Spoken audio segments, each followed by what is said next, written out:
it is a sequential of the process which is taking right from the top to bottom, right? Like we can say that from example like a grandfather to a father, father to his son, son to his grandson, grandson to his great grandson, right? There is a sequential relationship that is taking place right from the beginning, from the top to end. This is what we say as hierarchy, right?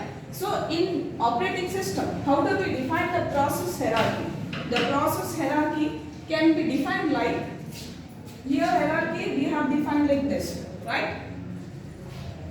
And the process hierarchy means the process is also to be continued right from the beginning to the end, right?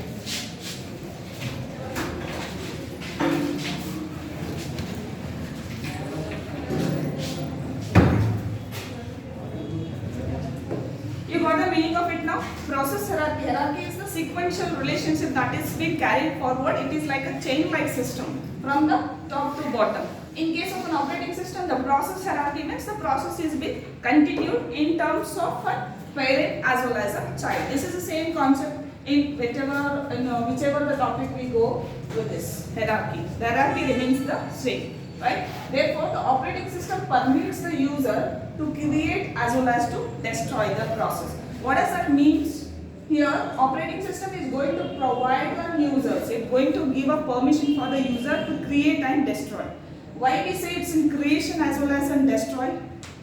When we have created a process and there will be given a chance for the process to execute the things, right? Once we are executing that process into the CPU, after the work is done, what do we do it? If it is not at all used in the future, we are going to remove that process from the system. That's why we say it's a destroy, right? There are two things that we are doing it. That is being given a permission for the end user, right? So therefore, here we are defining in terms of two things called as parent process and the child process. What is this parent process we have defined? A process may create several new processes during its time of execution. Got the meaning of it? When we are entering that process into the execution, it may keep on producing n number of the processes, right? When it is producing some n number of the several new processes, that particular process or that particular things that we define it as parent process, right? And while execution time, if it is creating that new kind of the process,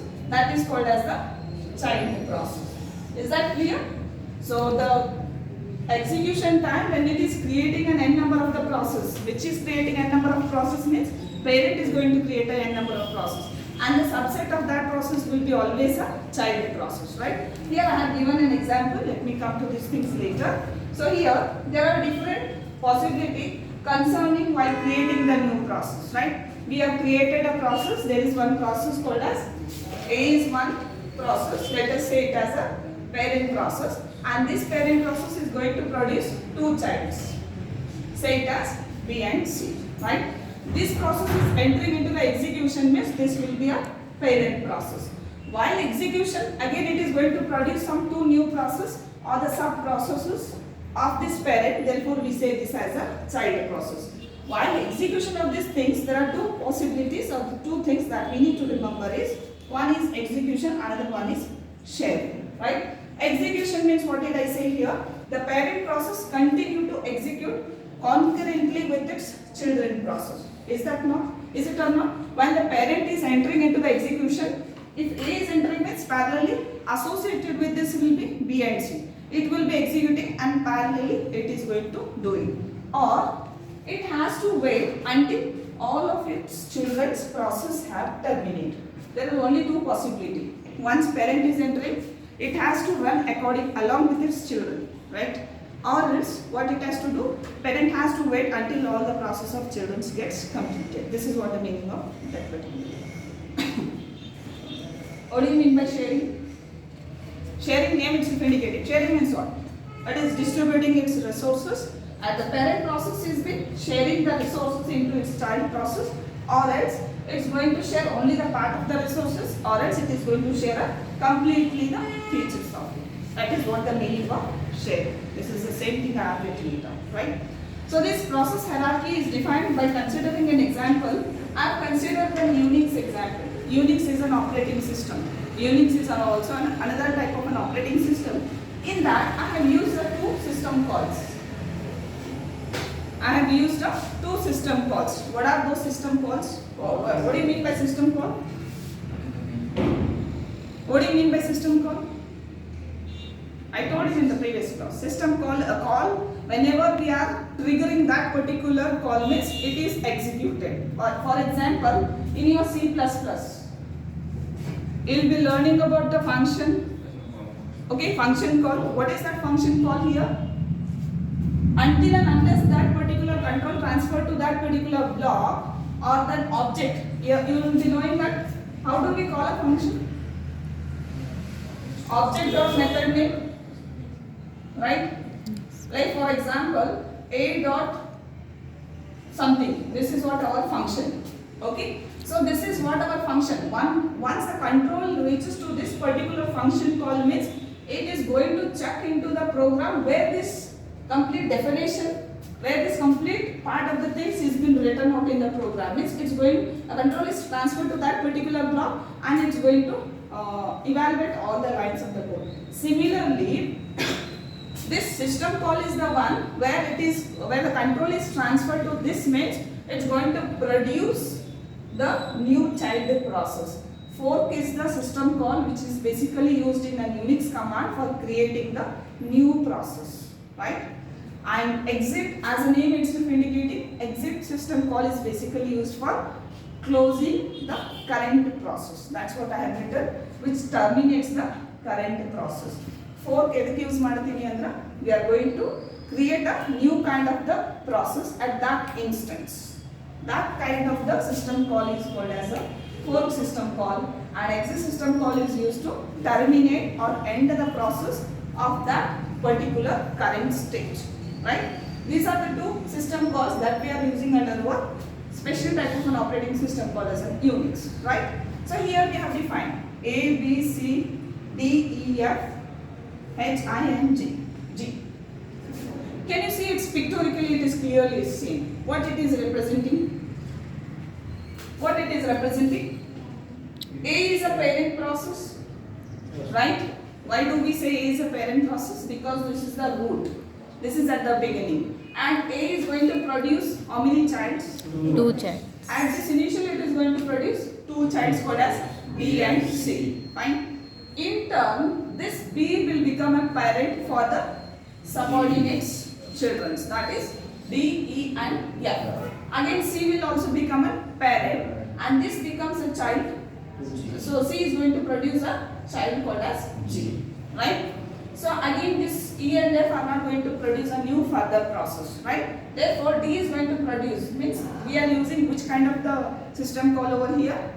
Fork system call, because this is going to produce a new child process. Right? So here D is going to produce H, again H is going to produce a new child called as I. This is very simple. And here I have written A is a parent process for all the things, right? A, B, C, D and H. These are all called as the parent process. And parent process, when it is using a system call, when I am going to call the system call a fork command, okay? What it is going to produce? A child is a process of that parent, right? A fork madri, then what we are going to produce? B and C. When B is being taken as a parent, we are using a system call called as fork. Then what do we produce? D, E and F, right? And when we go for the C, again C will become a parent, right? And this is using the fork command, fork system call. When we are using this command using a system call, it's going to produce which child? G, right? D is going to produce H. Again H is going to produce I. We can take I also, but it doesn't have any child new process. That's why we are not using this parent, right? Therefore, we can say that G, E, F, I are the children process which is going to terminate the process at that instance by using an exit command. Is that clear? The process hierarchy is simply nothing but it is a sequential arrangement from the top to bottom. It is including the parent and the child relationship, right? Parent is the process which is going to create several new processes, while the newly created process are called as a child process. While doing this kind of things, we need to remember two things called as execution and sharing. While executing any of the process, it has to go along with the parent process. A, B, C all has to enter into this execution and do parallelly. Concurrently is the meaning is the same. Concurrently means all the process has to be run simultaneously, right? Or else this parent process has to wait until this to completion of the process gets over, right? And while executing, there is a possibility that a parent process is going to share the resources among this. Sharing of resources in the sense, it may be sharing the resource of the memory space or the files or any input or output devices. Sharing in terms of operating system for each and every process will be these kind of the resources same, right? So these are the things. This is what with respect to one example we have been gone through.